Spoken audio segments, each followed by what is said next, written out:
Hi, I'm Stephanie. Welcome to lesson 60 of the B2 course. So this is review lesson 12 and we're going to be looking back at lessons number 41 through to 59. This is level B2 or upper intermediate, and lesson 60, which is the last lesson on the course. So let's just run through what we're going to cover today. In lesson 60 you will review lessons 41 to 59, practice the key topics, and importantly, we're going to focus on can-do statements. Because if you have been following the course, there's an awful lot that you can do now that you couldn't do at the beginning. And it's really important to focus on these can-do statements. So what we're going to do is to pick up a key topic from each lesson. I have put the lesson number at the top of the slide. So if you want to go back, you'll know which lesson to refer to. Okay, so as always, there's lots to do. Let's get started. So our first topic is looking back at lesson 41, where we began to look at the topic of articles. So what we're going to do here is just review the rules of when we don't need an article, when we need to use a or an, and when we need to use the. So before we run through the rules, maybe just have a think. Can you think of any examples? Think back to the lesson. What did we talk about? Okay. Well, zero article or no article before plural and uncountable nouns, or if you're talking about things in general. Also before countries, towns, streets, languages, and single mountains. Before some places and some forms of transport. And in exclamations with what plus an uncountable noun. Sound familiar? I hope so.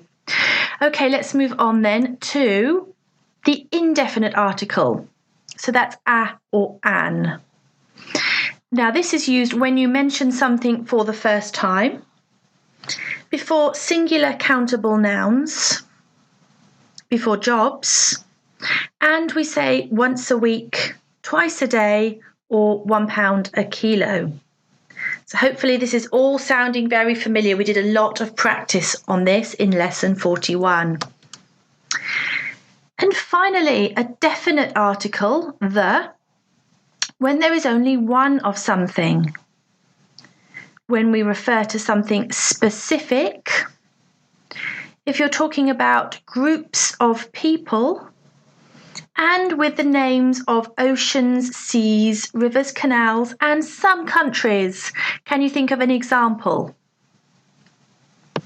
The United Kingdom is a very nice example. So remember, this is just a review lesson, and if you want to go back and look at the topic in more detail, you need to go back to the original lesson. But hopefully that was very familiar and it all came flooding back to you and you remembered what we studied. Okay, our next lesson was lesson number 42, and we had a very interesting vocabulary-based lesson on the topic of science. Now, one of the things we looked at in this topic was the importance of word stress. So what I've got here is some of the vocabulary that we looked at. I'm not going to read them out just yet because that will give the game away. What I want you to do is to put the word in the correct column. So if you look at the three columns, you can see in column 1, I'd like you to put words with 2 syllables, but the stress on the first syllable. Column 2, words with 3 syllables with the stress on the first syllable. And column 3, again 3 syllables, but this time the stress is on the middle syllable. So you're going to need to pause the slide and try saying these words out loud. First of all, work out, is it 2 or 3 syllables? And then think about where the stress falls, which is the dominant syllable. So pause the slide here. Okay, well, hopefully you've got them into the correct column, whether it's 2 syllables or 3 syllables, but let's just check your answers. Okay, so 2 syllables with the stress on the first one: desert, global, river, toxic, traffic, climate. Column 2, 3 syllables with the stress on the first: factory, natural, chemical.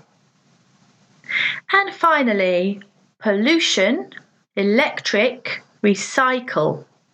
Hopefully you could hear there the difference between columns 2 and 3. So lesson 42 was a really interesting lesson. There were lots of really important discussion topics as well, especially if you're thinking about an exam. The environment is a really popular exam topic, so very important to cover that lesson if you're focusing on something like IELTS.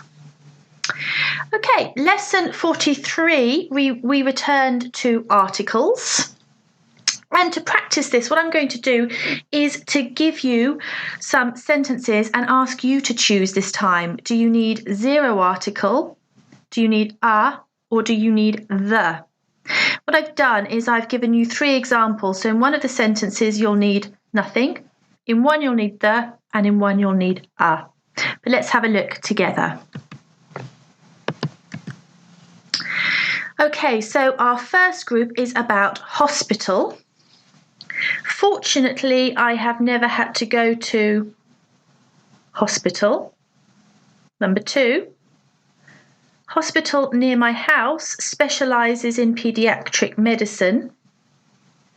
And number 3, the council are building hospital with the government grant.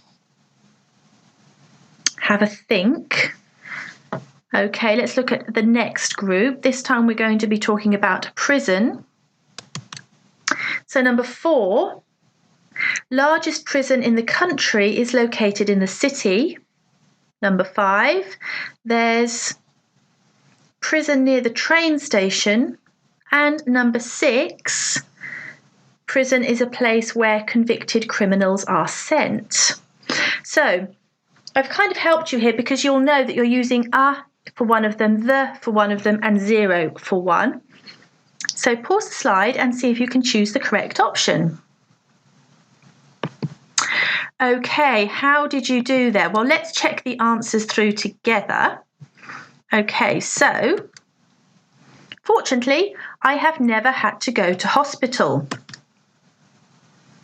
The hospital near my house specialises in paediatric medicine. The council are building a hospital with the government grant. The largest prison in the country is located in the city. There's a prison near the train station. And prison is a place where convicted criminals are sent. Now, if you got any of these incorrect, or if you can't remember why you need to use a definite, indefinite, or no article, then you need to go back and have a look at lesson 43. Because in lesson 43, we covered the topic in a lot more detail. We look at why, and that's so important to understand the reasons behind why with grammar topics so that you can use them accurately. Okay, moving on. Lesson number 44 was a vocabulary lesson on the topic of technology. Again, really interesting topic here. And we discussed lots of interesting topics related to technology. And these are some of the things we considered. Is technology a good or bad thing? How, in your opinion, has technology changed society? Do you think technology has made us more impatient? Do we have less patience now? Do we want things instantly? We're not prepared to wait. Do you think we have become obsessed with technology? Do you know people, or maybe yourself, you always want to have the latest gadget, the most up-to-date mobile phone, for example? This is an interesting one. Do you trust technology? Think about things like online banking. Do you do online banking? Do you trust technology behind it? And number 6, what things do you think that technology will never replace? So these were just some of the things we thought about in lesson 44. And again, really crucial if you're thinking of taking an exam, a very popular topic again. So it's a really good idea to have a think about the kind of questions that might come up, because when you're in an exam and you're feeling very nervous, it's very difficult to think of examples. So if you're taking an exam, go back and have a look at lesson 44. Lots of interesting and really relevant discussion topics there. Okay, lesson 45 was a review lesson. So at this point, you can say, I can, recognise when no article is needed and when to use the indefinite or definite article. Discuss the environment, environmental problems and solutions. Correctly use word stress. Talk about gadgets. Describe objects and their use. And discuss the impact of technology on modern life. So if you did look at lessons 41, 42, 43 and 44, these are all the things that you can do now. So well done. Okay, lesson 46, our next grammar topic, we moved on to countable and uncountable nouns. And it was the first in 2 lessons. And in the first lesson, 46, we thought about containers. And this was important because we discovered that when you put something in a container, an uncountable noun can become countable. So I'm asking, can you think of a container to complete the sentences? Number 1, of tomato soup, of sugar, of shampoo, of ice cream, of jam, and finally, of toothpaste. So the important point here was that soup, toothpaste, shampoo, these are all uncountable, but put them in a container and we can count them. But it needs to be an appropriate container. So have a think about the supermarket. When you go to the supermarket and you want to buy shampoo, for example, what's it in? So pause the slide and see if you can write a suitable container for me. Okay, let's check our answers together. A can of tomato soup, a packet of sugar, a bottle of shampoo, a tub of ice cream, a jar of jam, and a tube of toothpaste. You might have some variations, but doubtful, because I think these are the most common things that you will find these items in. So well done if you had those 6 containers. Continuing with the topic of food, lesson 47, we thought about, we discussed being in a restaurant, and we had lots of really useful expressions to use for ordering food, for describing a problem, and for leaving. But let's have a look at some of the vocabulary that came up. So, what's the word? What am I describing here? Number 1, a meal that's a combination of breakfast and lunch. A small piece of cloth or paper used to clean your mouth.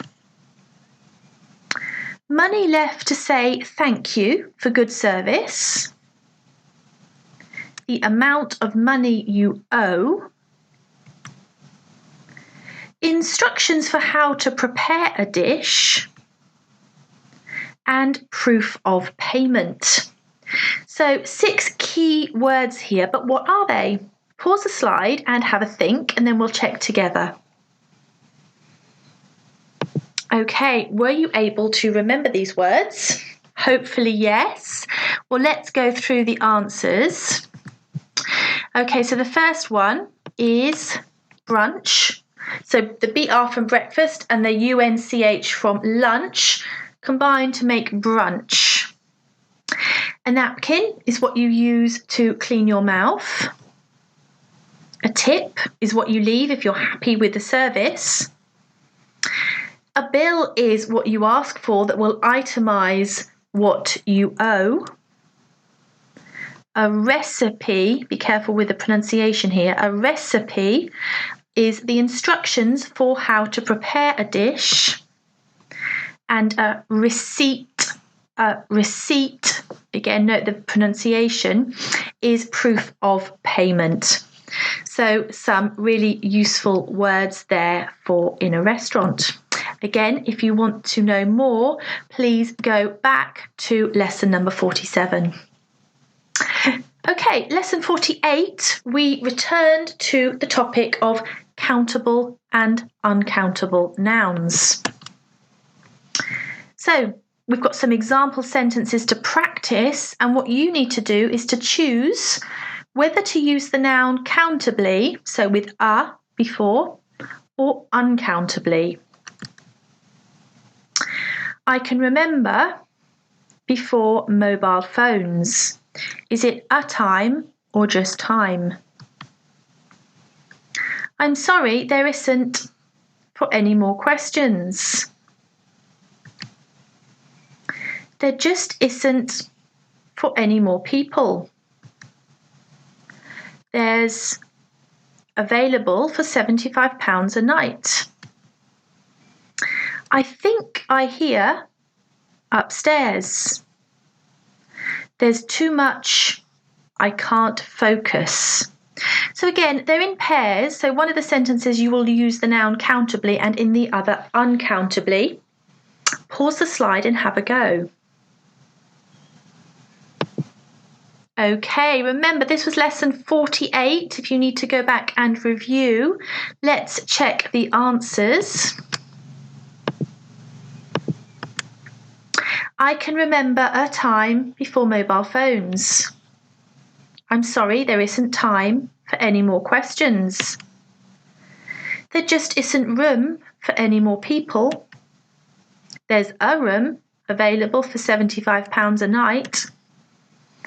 I think I hear a noise upstairs. And there's too much noise. I can't focus.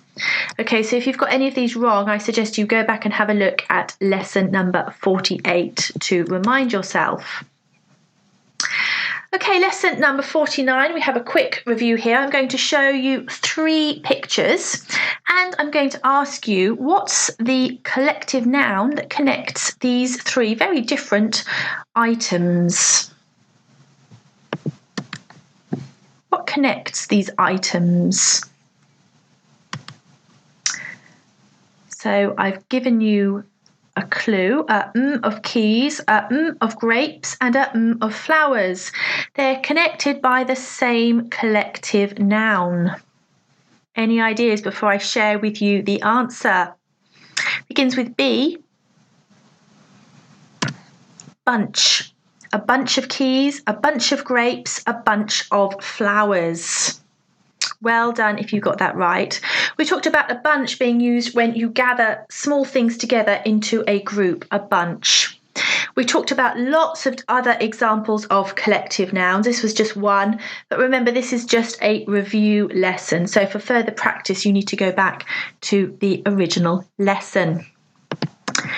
Okay, so if you have studied those lessons, by this point you can make uncountable nouns countable, describe containers and contents, recognise words that only occur in the plural, describe food with appropriate adjectives, confidently use expressions in a restaurant, discuss issues connected to food, consider collective and plural nouns, and accurately agree subject and verb. So wow, that's a lot of things that if you have studied those lessons, these are all things that you now can do. So the point of this is to look back and think, wow, well done. I have studied that, and these are things I've now assimilated and I can now use in English. Okay, let's move on. Lesson 51 was the first of 2 lessons looking at the topic of wish. Okay, so one of the situations we discussed where we can use wish is to make a complaint. This was a nice, easy structure and very easy to use. So what I want you to do is to read the situation and then write a sentence with I wish plus would or wouldn't. So very easy structure to use here. Number 1, your taxi driver is lost. So you need to make a sentence, I wish plus would or wouldn't. The teleconference has been going on for ages. The train is late. There's a long queue at the post office. It's been raining for days. And your English teacher talks too fast. So maybe there are situations here that you can relate to. What would you say in English? Pause the slide and write down your answers. Okay, hopefully 6 answers there. Let's go through my answers. You might vary a little bit because obviously you have perhaps a different idea, but the important thing is to use the structure. So the taxi driver's lost. I wish he would use the sat-nav. Teleconference has been going on for ages. I wish it would end. Number 3, the train is late. I wish it would hurry up.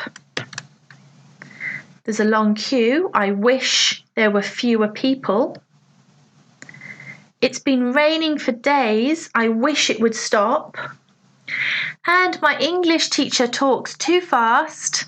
I wish she would slow down.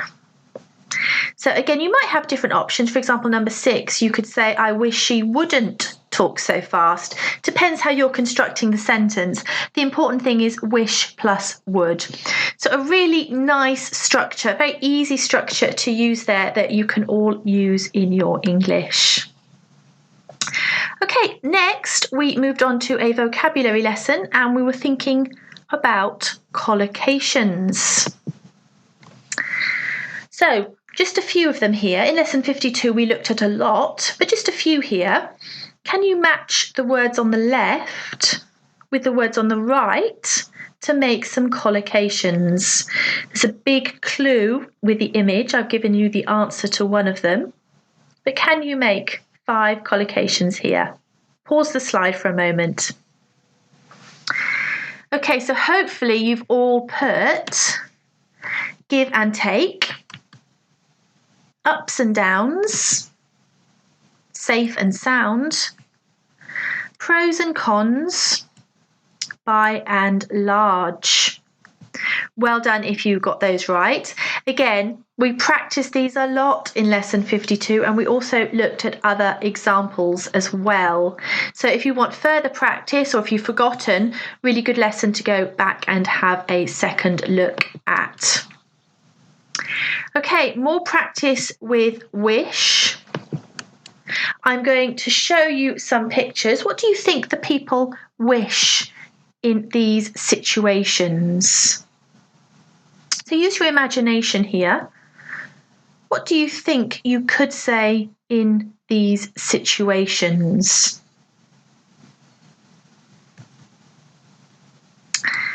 So I've given you the start of your sentence. I wish I had. How can you finish these sentences? So probably these are things that have happened to all of us. You turn up for something, it's been postponed, you didn't know. Picture 2, you've left it too late, you're working too late, you're studying perhaps for an important exam. And number 3, it looks like you're in a hurry. You haven't left yourself enough time. I wish I had checked the calendar. I wish I had started earlier. I wish I had woken up on time. Again, different interpretations possible here because I asked you to use your imagination. But again, the important thing that I'm looking for is the structure. I wish I plus the past perfect had checked, had started, had woken up. So as long as you've conjugated your verb correctly, that's the important thing. Again, if you want to have further practice, go back and have a look at wish number 2. Okay, we then had lots of more vocabulary in lessons 54, and we were thinking about expressions and phrasal verbs with come and go. So a mini practice here with phrasal verb go. Go off, meaning to ring. Go over, review. Go with, match. Go by, pass. And go on, happen. So what I want you to do is to put in the preposition. That dress goes the colour of your eyes. So you need to choose. Goes off, goes over, goes with, goes by, or goes on. So pause the slide and write in your 5 prepositions here. Let's check. So you should all have written, that dress goes with the colour of your eyes. My alarm always goes off at 6:30 a.m. exactly. 1 hour went by before I even noticed it was dark. Can you go over your recommendations again? And what's going on in here? Now, lesson 54, we had a lot of vocabulary. Phrasal verbs with go, phrasal verbs with come, as well as expressions using these 2 verbs, and really, really common verbs in English. And we talked about the importance of phrasal verbs, not just for you to be able to use them, but also if you're dealing with native speakers, so important for your listening skills. Because as native speakers, we generally prefer to use the phrasal verb as opposed to the alternative. So really important if you are dealing, talking, having meetings with native English speakers. Very important to have an understanding of phrasal verbs, especially at this kind of level. Okay, so if you reach lesson 55, well done. You can understand the difference between wish and hope. Use wish for regrets and complaints. Use binomial expressions to increase fluency. Accurately use wish and the past simple and wish and the past perfect.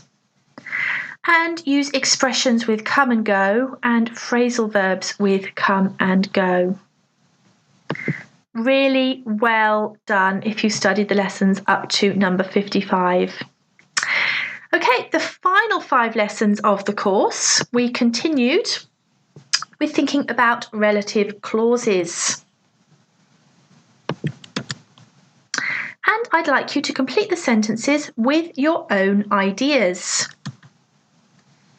My boss is the kind of person. English is a language. I like food. The best time of day is. My town is a place. And my friends are people. Use your imagination, make it true for yourself, use your own ideas. What I'm interested in is what you're going to use to start the sentence. Are you using who, what, which, when? So choose carefully. Okay, let's check my answers. My boss is the kind of person who has an open door policy. English is a language that, or which, is spoken around the world. I like food which, or that, is healthy. The best time of day is when I first wake up. My town is a place where you can walk everywhere. And my friends are people who like to have fun. You've probably, I'm sure, got different answers to me, and that's fine. What I'm interested in is that you have the same word in green. Numbers 2 and 3, you could have used that or which, but the important thing is that you have the same word in green. Well done. Okay, let's move on. The next lesson was a business lesson, and we had a very brief look at some important business vocabulary. We also looked at some key discussion topics as well. What we're going to review in this lesson is a dialogue where people are introduced to each other in a conference. So what I'd like you to do is to complete the sentences with a suitable word. Let me introduce. My name is Sophie Ryman. It's to meet you. I'm Peter Thomas. To meet you, Peter. What department do you work in? Finance. I'm in the Dubai office. What about you? I work in HR in the London office. May I introduce you to my Layla? She also works in finance. It's a pleasure to meet you, Layla. Are you the conference?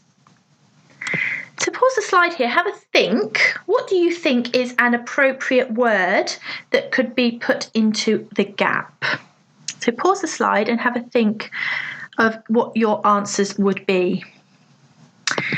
Okay, and let's check them through together. So the first one, let me introduce myself. It's a pleasure to meet you. Nice to meet you. I'm based in the Dubai office. My colleague Layla also works in finance. And are you enjoying the conference? So lesson 57 was a really nice lesson focusing on meeting people for the first time. We talked a little bit about first impressions, the kind of things that can create a positive or negative impression for companies, and we practiced this key skill of introducing yourself to somebody. Okay, we then moved on to more practice of relative clauses. So, if you remember lesson 58, we practiced putting in some extra information. We were thinking about defining and non-defining relative clauses and adding extra information into a sentence. So what I want you to do is to add in some information into the following sentences. Queen Elizabeth II is 92. The Himalayas are mountains. The Eiffel Tower is in Paris. Germany is in Europe. Lionel Messi is from Argentina. And polar bears live in the Arctic. These are very basic sentences. We're at upper intermediate level here, so we want to put in more information. So pause the slide and tell me something extra.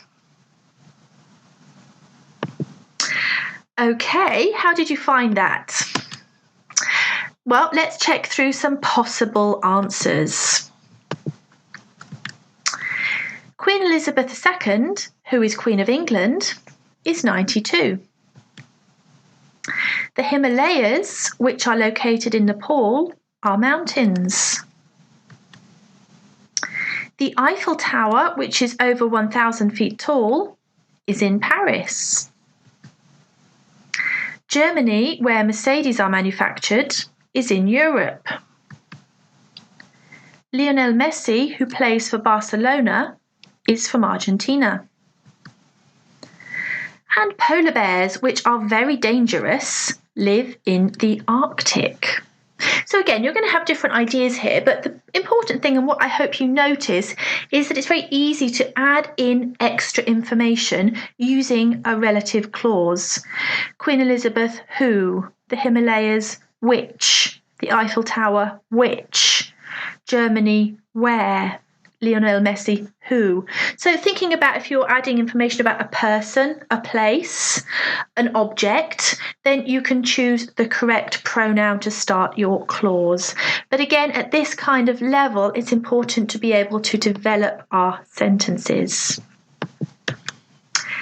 Okay, the final vocabulary lesson we had, the one just before this lesson, was looking at the topic of advertising. I found it a really interesting lesson. It's a huge topic. And again, if you're studying for an exam, a really, really popular topic. So we considered some key discussion areas. How important do you think logos are in creating a brand identity? Do you think it's worth paying more for something because it has a designer label? Does your company have a logo? And what do you think of it? And do you think that there are some products that shouldn't be advertised? So, really key discussion topics here. And again, as I said previously, it's so important if you're studying for an exam to consider these topics before you go in for the exam. Because when you're nervous, it's very, very easy for your mind to go completely blank. So a lesson like 59, where we cover lots of different discussion topics related to this area, will help you come up with ideas and suggestions of how you could answer these topics. So that brings us to this lesson, lesson 60. And if you've studied all those lessons, amazing.